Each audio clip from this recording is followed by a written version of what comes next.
Hello student, Barrackpore senate public school में आप सभी का स्वागत है। मैं आप सभी की हिंदी मैम बबीता मैम, कक्षा 10, विषय हिंदी, पुस्तक साहित्य संचयन, पाठ 1, गद्य खंड के कहानी का नाम है उसने कहा था। लेखक हैं पंडित चंद्रधर शर्मा गुलेरी। उसने कहा था कहानी चंद्रधर शर्मा जी द्वारा पंडित चंद्रधर शर्मा गुलेरी जी द्वारा लिखी गई है और गुलेरी जी हिंदी कहानी के साक्षात्कार कहे जाते हैं। यह कहानी प्रथम विश्व युद्ध जो 1914 से 1918 तक चला था, उसकी पृष्ठभूमि पर लिखी गई एक मार्मिक कहानी है।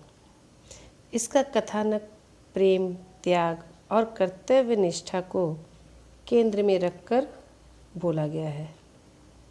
यह कहानी प्रारंभिक चहल पहल से लेकर प्रेम और कर्तव्य का विकट पथ पार करती हुई मृत्युशैया पर समाप्त होती है। तो कहानी पढ़ने से पहले लेखक परिचय के बारे में जान लेते हैं। पंडित चंद्रधर शर्मा जी का जन्म 1883 को जयपुर में हुआ था।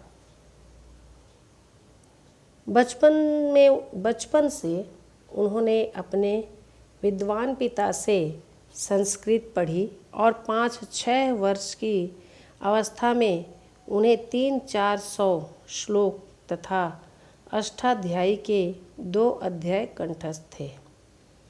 9-10 वर्ष की अवस्था में गुलेरी जी ने संस्कृत में एक छोटा सा व्याख्यान देकर भारत धर्म महामंडल के कई उपदेशकों को आश्चर्यचकित कर दिया था। उन्होंने सन 1893 ईस्वी में जयपुर महाराज कॉलेज में अंग्रेजी पढ़ना आरंभ किया और सन 1899 में प्रयाग विश्वविद्यालय से एंट्रेंस की परीक्षा से सर्वप्रथम स्थान प्राप्त किया। उनकी इस सफलता पर जयपुर राज्य ने उन्हें स्वर्ण पदक देकर प्रोत्साहित किया। एंट्रेंस की परीक्षा पास करने के पश्चात उन्होंने महाभाष्य का अध्ययन किया और सन 1930 ईस्वी में प्रयाग विश्वविद्यालय से प्रथम श्रेणी में बीए पास किया।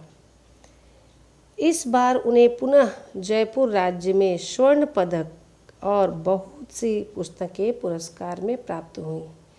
वह दर्शन शास्त्र में एमए करना चाहते थे, परंतु जयपुर राज्य के आग्रह से उन्हें खेतड़ी नरेश जय सिंह का संरक्षक बनकर अजमेर के मेयो कॉलेज जाना पड़ा और वह वहीं संस्कृत के प्रधानाध्यापक हो गए। सन 1920 में वह अजमेर से काशी आ गए और काशी विश्वविद्यालय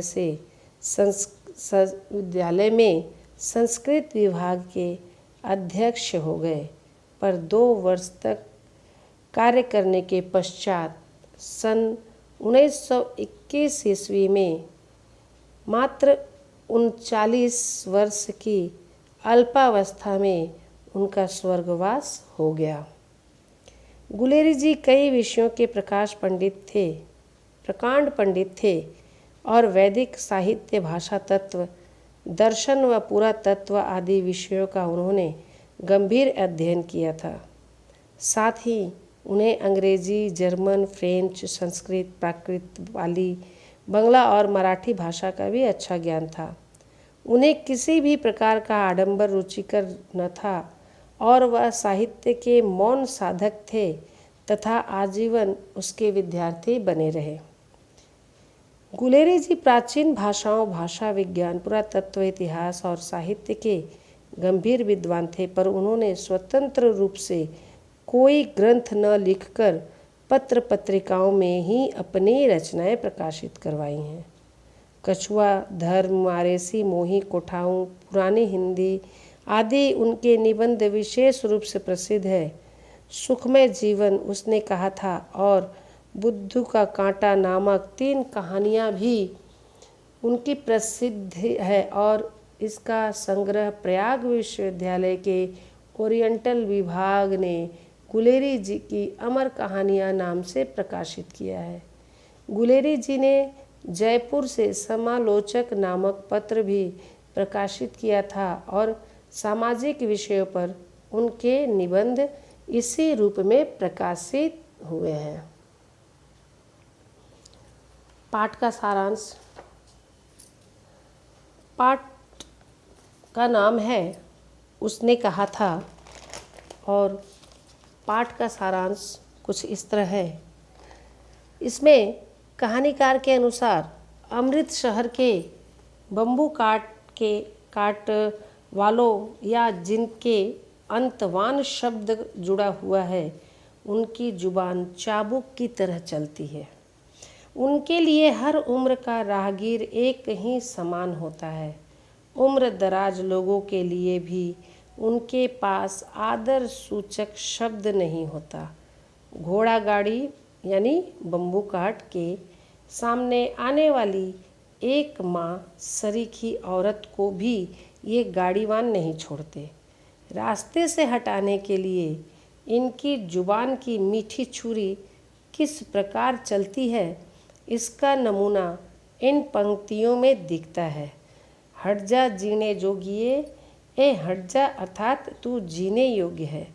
हट जा कर्मा वाली अर्थात तू भाग्यवान है। कर्मा वाली का अर्थ है भाग्यवान। हट जा पुत्ता प्यारिये, पुत्र प्यारिये, पुत्र प्यारिये मतलब पुत्रों की प्यारी।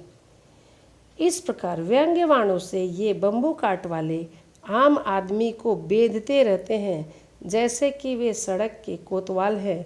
उन्हीं की मर्जी से शहर चलता है। उसके बाद देखा जाता है कि इसी शहर में ऐसा होता है कि एक बालक, एक बालिका, लड़का और लड़की जो है अमृतसर के बाज़ार में मिलते हैं और दोनों अपने मामा के यहाँ घूमने के लिए छुट्टियाँ बिताने के लिए आते हैं। दोनों की मुलाकात होती है और उस बालक का उस लड़की के प्रति आकर्षण और मोह जो है वो बन जाता है। एक महीने तक, 30 दिनों तक वो करीब कहीं ना कहीं मिलते रहते हैं। अचानक और अकस्मात उसी बीच जब भी मिलते, लड़का उनसे पूछा करता तेरी कुड़माई हो गई और लड़की धत्त कहकर भाग जाती। ऐसा कई दिनों तक चलने के बाद अचानक जो है लड़का अपने स्वभाव के अनुसार उसे चिढ़ाने की मुद्रा में ही और सोच के विरुद्ध उसने फिर उस लड़की से वही प्रश्न किया और बदले में उसके सोच के विरुद्ध उल्टा उसे जवाब मिलता है कि हाँ हो गई। पूछने पर पता चलता है कि कल ही हो गई है और वह सबूत के तौर पर कढ़ा हुआ शालू और क्या दिखाती है, रेशम से कढ़ा हुआ शालू उस लड़के को दिखाती है। लड़का ये सुनकर वहाँ से वो बौखलाकर भाग पड़ता है और किसी तरह से वो गिरते पड़ते, लोगों को गिराते, उलझाते, परेशान करते हुए यहाँ तक कि एक वैष्णवी से टकराकर वह अंधे की उपाधि पाता हुआ वो अपने घर की ओर चल पड़ता है। इस तरह से जो है उसके बाद वो दोनों अलग हो जाने के बाद लगभग 25 वर्ष बीत जाते हैं। 25 वर्ष के बाद इसमें जो है अंग्रेज़ों की ओर से ये भारत के जो सैनिक सिपाही थे, सिख बटालियन, सिख रेजिमेंट जो थे, वो प्रथम विश्व युद्ध में जर्मनी के खिलाफ लड़ने के लिए भारत की सिख बटालियन और जवान मोर्चे पर तैयार थे। प्रथम विश्व युद्ध में भारत के ये सिख बटालियन जर्मनी के खिलाफ लड़ रहे थे। वैसे अपने देश की जलवायु और जर्मनी की जलवायु में बहुत अंतर है। वहाँ जर्मनी में बहुत सर्दी पड़ती है, बरसात के दिन थे, खाइयों में पानी भर जाता था। ऐसे में सैनिक अपनी बहादुरी एवं हौसले से विपरीत परिस्थितियों को भी अपने अनुकूल बना लेते थे। भारतीय सेना अपनी बहादुरी के लिए जानी जाती है। इसमें पाठ में कहा गया है कि बिना फेरे घोड़ा बिगड़ता है, बिना लड़े सिपाही। तो ऐसा है कि घोड़े को जब तक फिराओ नहीं, दौड़ाओ नहीं, तब जो है अगर नहीं दौड़ाएंगे तो उसकी प्रैक्टिस नहीं रहेगी और एक समय ऐसा आएगा कि वह समय पर धोखा दे जाएगा, वह नहीं कर पाएगा अपने।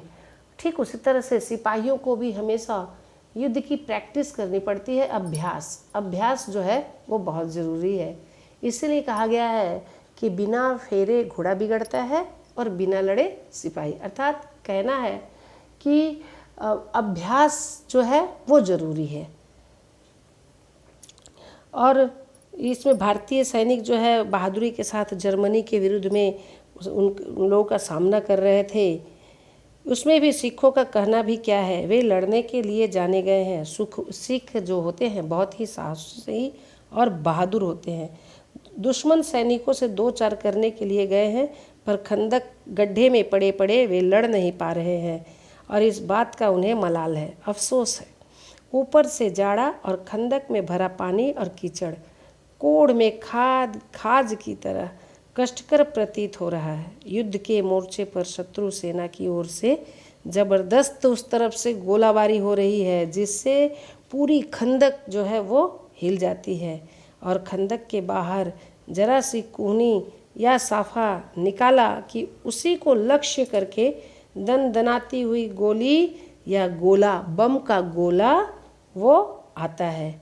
न जाने शत्रु जो है वो सेना के जवान कहाँ छिपे हैं। ये सैनिक सोचते कहाँ छिपे हैं, घास में या पत्तों में, यह समझना बड़ा ही कठिन है। पर भारतीय सैनिक कहते हैं कि उनके जाबाज सिख सैनिकों के लिए कोई भी जवाब नहीं। गोला बारूद तो उनके लिए जैसे बच्चों का खिलौना हो। उनका साहस एवं उनकी दिलेरी वो नमस्ते के काबिल है, नमस्कार करने के काबिल है।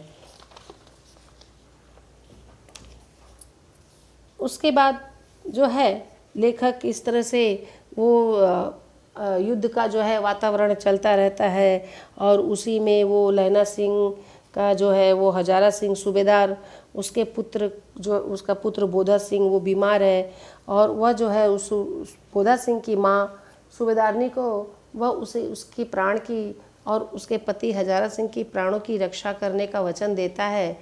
यहाँ पर युद्ध के मैदान में आने के बाद में बोधा सिंह की तबीयत जो है वो खराब हो जाती है और लहना सिंह अपने उस कर्तव्य को भी पूरा करता है और युद्ध के मैदान में युद्ध भी करता है। 2-3 दिनों तक एक जगह बैठे बैठे वो ऊब सा जाता है।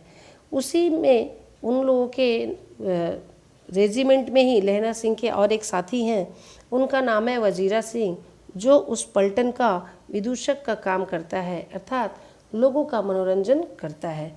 क्योंकि स्वाभाविक है, एक सी युद्ध जैसी परिस्थितियाँ, रक्त ये और गोला बारूद ये सब देखकर एक दूसरे को मारना मरना, ये सब तो बहुत ही दुखदायी परिस्थितियाँ पैदा करती हैं। परंतु उसमें अगर थोड़ा सा भी अगर मनोरंजन हो जाए तो इन लोगों का जो है थोड़ी देर के लिए मन बहल सा जाता है और फिर से ये तरोताज़ा हो जाते हैं। लेखक के अनुसार कृतज्ञता एवं मानवीयता व्यक्ति का एक विशिष्ट गुण है। यह गुण निस्वार्थ भाव से यदि हो तो बड़ा ही प्यारा होता है। कभी कभी हमारी मौन पीड़ा की अभिव्यक्त हो जाती है। सिख बटालियन 77 का हवलदार लहना बीमार बोधा की सेवा बड़े ही ध्यान से, बड़ी लगन से करता है और निस्वार्थ भाव से करता है।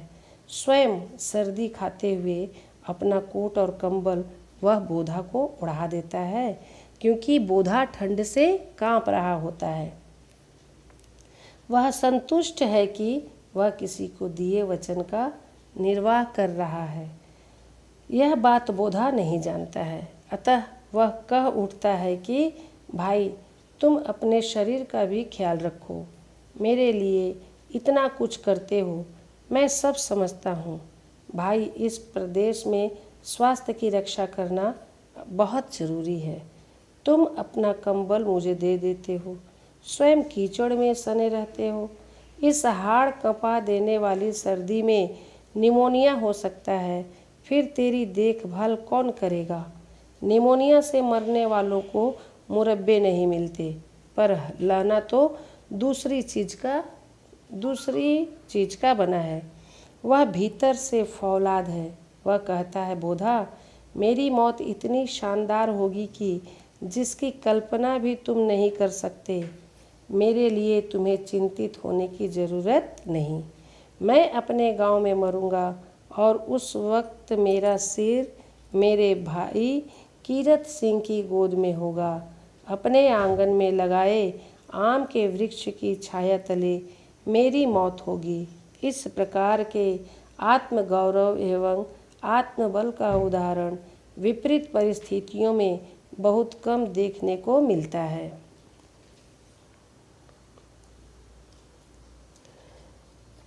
उसके बाद आँख जो है ये अचानक वो ऐसा बोलते हैं और इतने में बातें करते करते ही वह देखता है कि एक लेफ्टिनेंट साहब आए हुए हैं और सूबेदार के वेश में वो उन लोगों को कहते हैं, हुक्म देते हैं।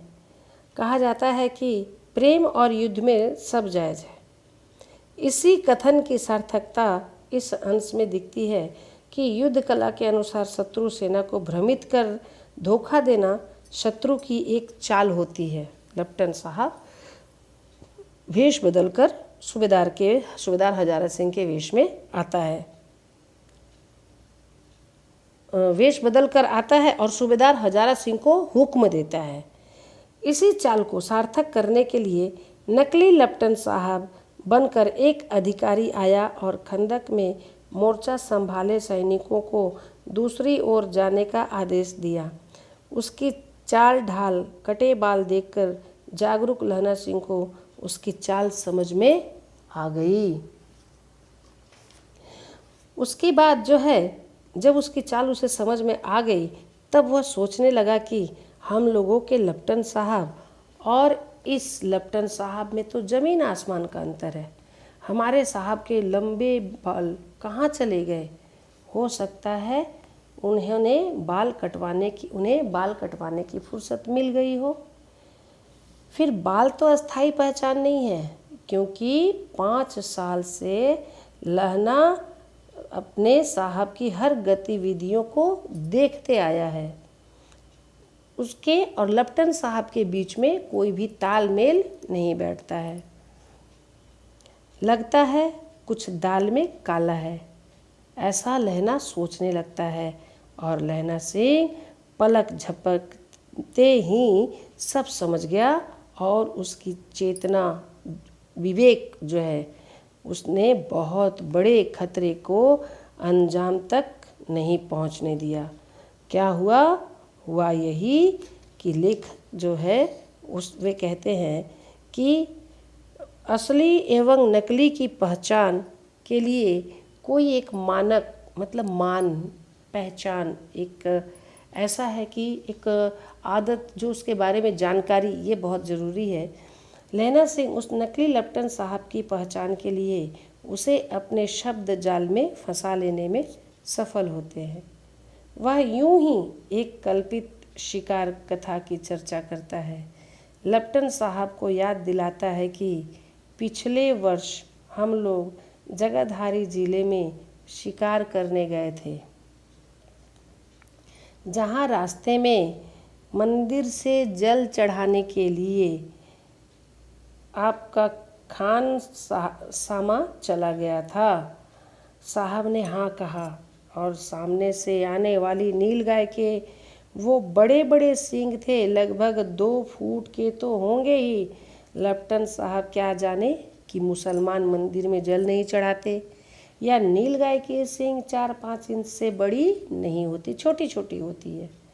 और नीलगाय का शिकार तो हुआ भी नहीं था, उन लोगों ने तो कोई शिकार नहीं किया था, तो फिर सिर वाली बात कहाँ से आ गई?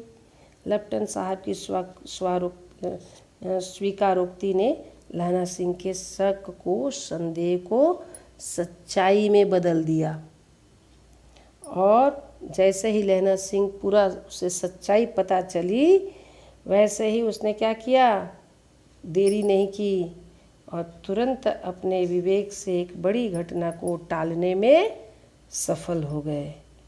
इस तरह से जो है वो उस लप्टन साहब पर अपना विजय प्राप्त कर लेते हैं। एकदम देखा जाए तो ऐसा ही हुआ। उसके बाद जो है ठीक जैसे ही वो लप्टन साहब के इरादे को फेल कर देते हैं, असफल कर देते हैं, तो कहानीकार के अनुसार भारतीय सैनिक देखा गया तो यहाँ पे लहना ने तो लप्टन साहब के काम तमाम उसको मूर्छित कर दिए बंदूक के कुंदे से मारकर, लेकिन उसके पहले तो धोखा हो चुका था। भारतीय सैनिकों के साथ धोखा हो गया, वे धोखे का शिकार हो गए थे। लहना सिंह ने अपने साथियों से कहा कि हमारे सूबेदार हजारा सिंह और साथ के सैनिक जर्मन लप्टन साहब उनके आदेशानुसार कीचड़ में चक्कर काटते फिरेंगे एवं शत्रु सेना का शिकार हो जाएंगे और इधर खाई में पड़े हमला करेंगे तो हम दोनों तरफ से घिर गए हैं। लहना का विवेक जागृत हो गया। उसने अपने एक साथी जो वजीरा सिंह था उससे कहा कि वह धीरे से यहाँ से निकल जाए और सूबेदार साहब से खंदक में लौट आने के लिए कहे। यह कहे कि लप्टन साहब जर्मन की बात झूठी है, खंदक के पीछे से निकल जाओ ताकि किसी को तुम पर शक न हो। उस सैनिक ने, वजीरा सिंह ने सूबेदार के आदेश की ओर इंगित किया। तब लहना का अधिकार बोध जागृत हो गया। उसने कहा कि हम कैसे जा सकते हैं, हम लोग तो किसी के हुक्म को तो हम लोग टाल नहीं सकते और यहीं पे रहने का हुक्म मिला है।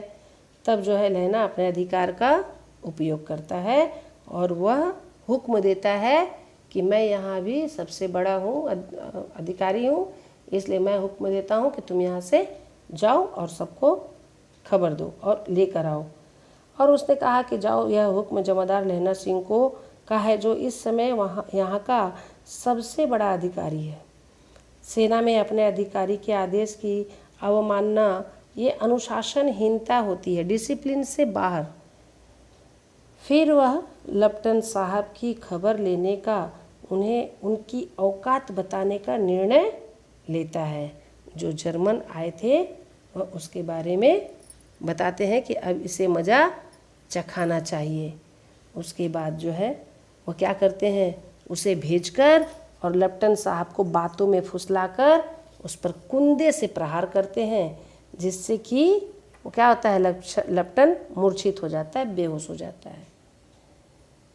उसके बाद जब लप्टन साहब मूर्छित बेहोश हो जाते हैं, उसके बाद जब उसे होश आती है तो लहना सिंह बंदूक के कुंदे से मारकर जब लप्टन साहब को मूर्छित कर दिया था और लप्टन साहब के होश में आने पर वह उनको किस प्रकार अपने बात में फंसाया उसकी चर्चा करते हुए बताने लगा कि लप्टन साहब अपनी आधी अधूरी जानकारी लेकर हमें मूर्ख बनाने निकलता। वो बताते हैं नील गाय के सींग बड़े बड़े होते हैं, गायों का शिकार तो हुआ ही नहीं, फिर सर कहाँ से आएगा, मुसलमान तो मंदिर में जल चढ़ाएंगे नहीं। इस तरह से वो उसे सारी सच्चाई, जो शक का कारण था वहाँ पे वो सारी सच्चाई बताते हैं और कहते हैं लप्टन साहब से, नकली लप्टन साहब से लहना सिंह कहते हैं कि आपने हमें सिगरेट पीने को दिया, जबकि आपको जानना चाहिए कि सिख तंबाकू का सेवन नहीं करते हैं और आपको यह जानना चाहिए था कि नील गायों की सींगें 2 फुट की नहीं हुआ करती और जगाधारी जिले में नील गाय नहीं पाई जाती है। आपको यह भी जानना चाहिए था कि मुसलमान लोग मंदिर में जल चढ़ाने, पूजा करने नहीं जाया करते और लप्टन साहब खोते मतलब गधे की सवारी नहीं करते हैं, वो तो घोड़े की सवारी करते हैं। लेकिन आप एक चीज़ सीख गए कि हमारे लप्टन साहब की उर्दू भाषा पर आपको यह भी जानना चाहिए था कि हमारे लप्टन साहब बिना डैम फूल के एक वाक्य भी नहीं बोल पाते, क्योंकि डैम फुल जो है ये उनका तकिया कलाम था। लेफ्टन साहब, आप यहीं आप भूल कर बैठे, यही भूल हमें बचा ले गई और आपको इस अवस्था में पहुंचा दिया। आप जो सोच कर आए थे उसे असफल कर दिया, और इस तरह से बुद्धिमान लहना को धोखा देना इतना आसान नहीं है, क्योंकि वो मांझा हुआ खिलाड़ी है, मतलब एक्सपीरियंस है उसे, वो पहचान है उसे, ऐसा है। उसके बाद जो है इस लड़ाई में क्या होती है कि 3 मील दाहिनी ओर की खाई वाले ने, जब वहाँ पे जो है लहना सिंह कुंदे से मारकर उसको, जब वो ऐसा कर दिया, मुझे बेवकूफ़ बनाना आसान नहीं है, ऐसा जब हो जाता है, उसके बाद जो है वो क्या करते हैं, बातों बातों में अपने पॉकेट से पिस्टल निकालते हैं, पिस्तौल है ना, और पिस्टल निकाल कर वो जैसे ही फायर करते हैं वैसे ही वह फायर जो है वह लहना सिंह के जांग में लगती है, और लहना सिंह बगैर इंतज़ार किए वो क्या करते हैं, उसके गोली से अपने गोली का जवाब देते हैं, और तुरंत ही वो लपटन, नकली लपटन वहीं पर ढेर हो जाता है, एकदम गिर जाता है ऐसा, और वहीं पर वो मर जाता है। इसके बाद जो है जब वो मर जाता है, वहाँ ढेर हो जाता है, तो वहाँ जो है लहना सिंह वो क्या करते हैं, अपने साथियों को बताते हैं, परंतु बोधा और हजारा सिंह को नहीं बताते, क्योंकि लड़ाई के दौरान आकाश में चंद्रमा निकला हुआ था और कृष्ण पक्ष की रात थी। कृष्ण पक्ष में चंद्रमा की कलाएं घटती रहती है। पक्ष 2 होते हैं, एक शुक्ल पक्ष और एक कृष्ण पक्ष। मतलब जो कृष्ण पक्ष बोलते हैं उसको ऐसा है कि डार्क मून नाइट के बाद जो आता है, ठीक है, वो होता है शुक्ल पक्ष, और मून के बाद जो आता है, फुल मून नाइट के बाद जो आता है उसको बोलते हैं कृष्ण पक्ष। पक्ष फोर्टनाइट, जिसको फर्स्ट फोर्टनाइट यानी कृष्ण पक्ष और सेकंड फोर्टनाइट शुक्ल पक्ष, ऐसा। तो कृष्ण पक्ष में जो है वो चंद्रमा घटता रहता है और शुक्ल पक्ष में बढ़ता रहता है। चंद्रमा उसी तरह से कृष्ण पक्ष की रात थी, इसी कारण चंद्रमा जो है वो घटती रहती थी, इसलिए संस्कृत काव्य में उसे क्षयी कहा गया है, अर्थात जो लगातार घटता जाए। तेज हवा चल रही थी, ऐसी हवा जिससे ठंड के कारण दांत बजने लगे। संस्कृत कवि बाण भट्ट की भाषा में इस हवा को दंतवीणोपदेशाचार्य कहा जा सकता है, अर्थात दांत वीणा का उपदेश देने वाला आचार्य। इस विशेष बात यही है कि पंडित चंद्रधर शर्मा गुलेरी जी संस्कृत के बहुत बड़े विद्वान थे। यहाँ उसी का प्रभाव नजर आता है। क्षयी और दंतवीणोपदेशाचार्य उनके संस्कृत साहित्य के गहरे अध्ययन को बताता है। उसके बाद जो है जब लहना को बंदूक लगती है, और बंदूक के बाद जो है जैसे ही उसके साथी आवाज़ सुनते हैं, इस लड़ाई की आवाज़ क्या होती है, जैसे ही वो गोली चलती है वैसे ही इसकी आवाज़ 3 मील दाहिनी ओर खाई वालों ने सुन ली थी। उन्होंने पीछे टेलीफोन कर दिया था। वहाँ से झटपट डॉक्टर और बीमार ढाबे की 2 गाड़ियाँ चली, जो कोई 1.5 घंटे के अंदर अंदर क्या हुई, वहाँ आ पहुँची, और फील्ड अस्पताल नज़दीक था। सुबह होते होते पहुँच जाएंगे, इसलिए मामूली पट्टी बांधकर एक गाड़ी में घायल लिटाए गए और दूसरी में लाशें रखी गई। सूबेदार ने लहना सिंह की जांघ में पट्टी बंधवानी चाहिए, पर उसने यह कहकर टाल दिया कि घाव जो है वो हल्का सा है, थोड़ा सा घाव है, सवेरे देखा जाएगा। और बोधा सिंह ज्वर में, बुखार में वो बड़बड़ा रहा था। वह गाड़ी में लिटाया गया। लहना को छोड़कर सूबेदार जाते नहीं थे। जब जाना नहीं चाह रहे थे तो ये देखकर लहना कहता है कि तुम्हें बोधा की कसम है, तुम जाओ, सूबेदारनी की सौगंध है, तुम इस गाड़ी में चले जाओ। और उसके बाद इस खंदक में जहाँ भारतीय सैनिकों ने मोर्चेबंदी कर रखी थी कि युद्ध की खबर जंगल की आग की तरह 3 मील दूर के खाई में छिपे सैनिकों को लग गई थी। इसलिए वहाँ से आनन फानन में सारे डॉक्टर्स, चिकित्सक जो ट्रीटमेंट करते हैं, वो मतलब ट्रीटमेंट की सारी सुविधाएं जो है एवं गाड़ियां घायल सैनिकों को ले जाने के लिए पहुंचाई गई, जिसे फर्स्ट एड भी कहते हैं। इस लड़ाई में हवलदार लहना भी घायल हो गया था। उसके जंघे में गोली लगी थी, पर वह मोर्चे को छोड़कर जाना नहीं चाहता था। घायल पट्टी बंधवाकर प्राथमिक इलाज मतलब फर्स्ट एड इलाज करवाकर वह गाड़ी से चिकित्सकीय सुविधा प्राप्त करने के लिए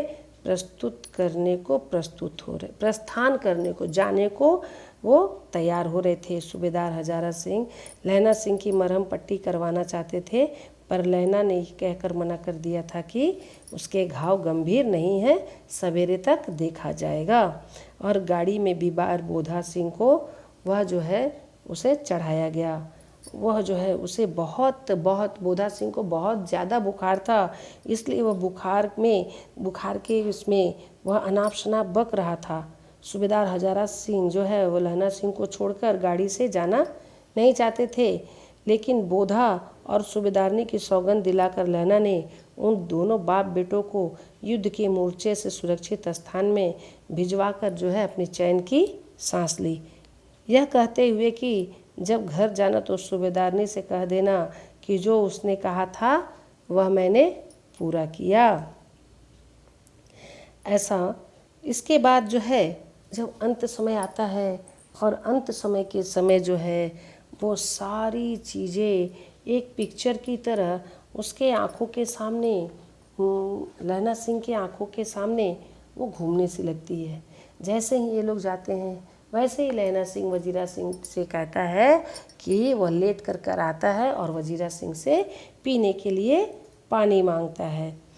पानी देते ही जो है मृत्यु के समय जो है वो कहते हैं उसके पहले की जितनी भी स्मृति का अर्थ है याद, जितनी भी यादें हैं वो सारी की सारी एकदम जो है वो ताज़ा होकर उनकी आंखों के सामने घूमने लगती है। युद्ध मोर्चे पर लहना सिंह अंतिम सांसें गिन रहा है।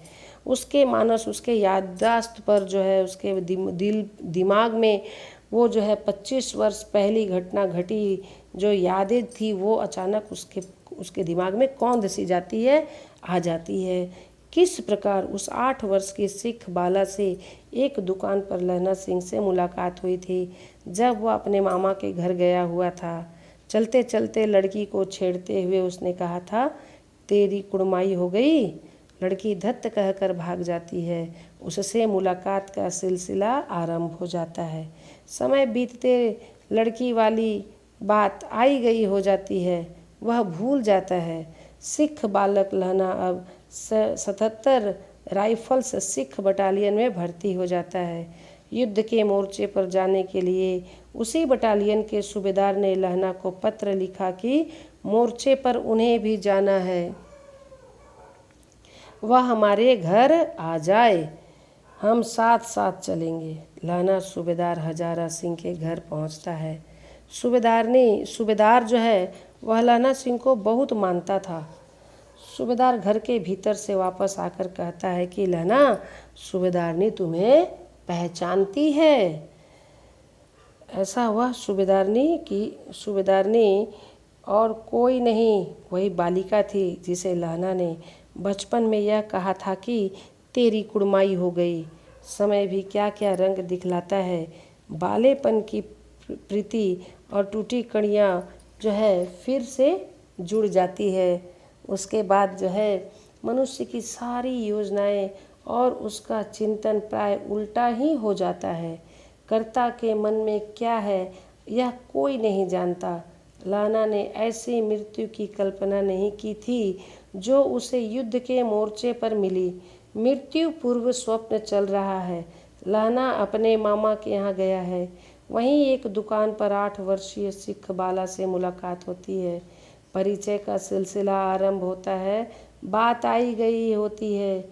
समय अनुसार लहना सिख रेजिमेंट के 77 राइफल्स में जमादार है।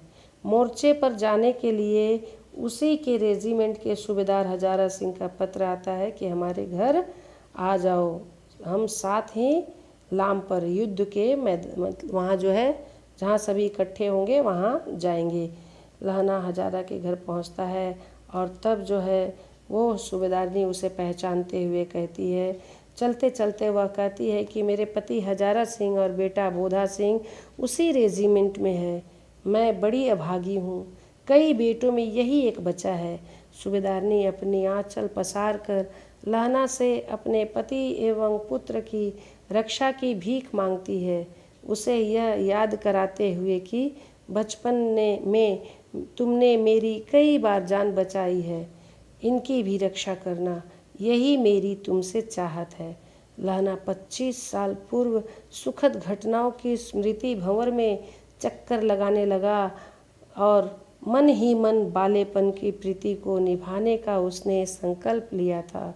सूबेदारनी का यह करुण निवेदन लहना नहीं भूल सका था। इसीलिए उसने यही साबित किया कि दिए गए वचन का वह निर्वाह जो है लहना अपनी जान देकर करता है, क्योंकि प्रेम एक ऐसी चीज़ है, प्रेम में त्याग का ऐसा अनूठा उदाहरण कम ही देखने को मिलता है। इसके बाद ख़त्म करते हुए अंत में धन्यवाद। फिर मिलते हैं अगले वीडियो में।